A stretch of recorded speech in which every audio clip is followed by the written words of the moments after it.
Nous ne pouvons pas déclarer connaître le plan de Dieu, son intention, si nous avons manqué d'expérimenter sa puissance en nous. Si nous ne connaissons que Dieu, que son plan et son dessein, sans connaître en même temps la grandeur de sa puissance, nous aurons alors quelque chose d'objectif, sans aucune expérience subjective. Il nous faut donc connaître la puissance de résurrection de Dieu avec son plan et son dessein, et connaître quelle est l'infinie grandeur de sa puissance envers nous qui croyons. Cette puissance est assurément très grande. Elle est si grande que si Dieu n'ouvre pas nos yeux, nous ne pouvons pas voir ce qu'est cette grandeur.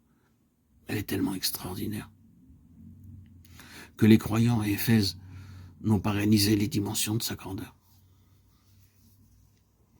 L'immensité de la puissance de Dieu allait bien au-delà de leur compréhension.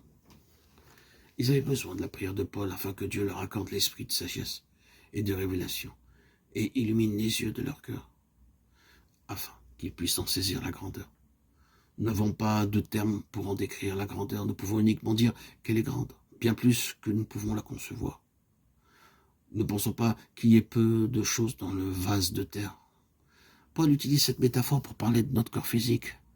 Nous découvrons par la seconde lettre de Paul aux Corinthiens qu'il y a un très grand trésor dans nos vases de terre. Mais le croyons-nous vraiment? Dans le vase de terre, il y a un trésor, et ce trésor est précieux, bien au-delà de notre compréhension. Nous avons besoin que le Seigneur ouvre nos yeux pour voir combien est précieux et grand ce trésor. Nous voyons d'une part ce vase de terre, la maison terrestre de notre tabernacle qui bientôt sera détruite, et nous voyons d'autre part l'infinie grandeur de la puissance du Seigneur envers nous. Les enfants de Dieu devraient connaître ce qu'ils ont reçu lors de leur nouvelle naissance. Il aura peut-être seulement fallu 1 minute pour recevoir le Seigneur et naître de nouveau.